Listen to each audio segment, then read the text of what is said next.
বড় বিষণ্ণ একাদশীর সকাল। হিমেল হাওয়ায় ঝরা পাতার শব্দ, নিরঞ্জনের সুর। আর এমন দিনেই শহরের বুকে শেষ যাত্রায় নীল লোহিত।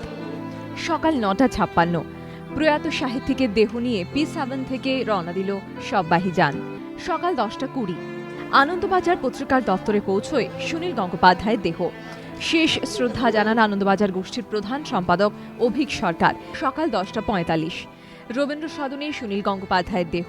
সকাল 11:৪০ রবীন্দ্র সদনে পৌঁছলেন মুখ্যমন্ত্রী মমতা বন্দ্যোপাধ্যায়। বেলা 12:৪০ সাহিত্যিক সুনীল গঙ্গোপাধ্যায়ের দেহ পৌঁছল সাহিত্য একাডেমিতে। দুপুর 1:40 কেওড়াতলা মহাশ্মশানে পৌঁছল নীল লোহিতের দেহ। দুপুর 2:25 শেষকৃত্য সম্পন্ন সুনীল গঙ্গোপাধ্যায়।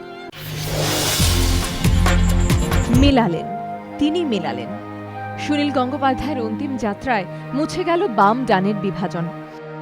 প্রয়াত সাহিত্যিক কবিকে শেষ শ্রদ্ধা জানান মমতা বন্দ্যোপাধ্যায়, সূর্যকান্ত মিশ্র, বুদ্ধদেব ভট্টাচার্য, বিমান বসু, প্রদীপ ভট্টাচার্য সকলেই। শেষ যাত্রায় পা মিলালেন মুখ্যমন্ত্রী থেকে শুরু করে রাজ্যের বিভিন্ন দপ্তরের মন্ত্রী, বিভিন্ন দলের নেতা থেকে শুরু করে সাধারণ মানুষ।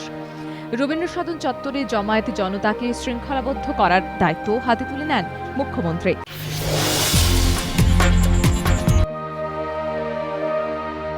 নবমীর ভোরেই এসেছিল দুঃসংবাদটা। বাংলা সাহিত্য জগতে ইন্দ্রপতন। সুনীল গঙ্গোপাধ্যায়ের মৃত্যুতে শোকস্তব্ধ বাংলা সাহিত্যিক মহল। কবির শেষ যাত্রার দিনে সেই অনুভূতির কথাই উঠে এলো স্মৃতিচারণায়। আত্মীয়তার মতো বন্ধুত্ব ছিল সুনীল গঙ্গোপাধ্যায়ের সঙ্গে। প্রতিক্রিয়া শীর্ষেন্দু মুখোপাধ্যায়ের। মৃত্যু অমোঘ, তাকে অস্বীকার করার উপায় নেই বললেন সাহিত্যিক শঙ্কর। সাহিত্যিকের মৃত্যু হয় না, প্রতিক্রিয়া সমরেশ মজুমদারের। মত্ত যুবকদের হাতে প্রহৃত হয়ে চিকিৎসকের মৃত্যুর অভিযোগ উঠেছে বারাসতের কদম্বগাছিতে। সেই ঘটনার পর এবার বারাসতে প্রতিমা বিসর্জনে তাণ্ডব চালানোর অভিযোগ মত্ত যুবকদের বিরুদ্ধে।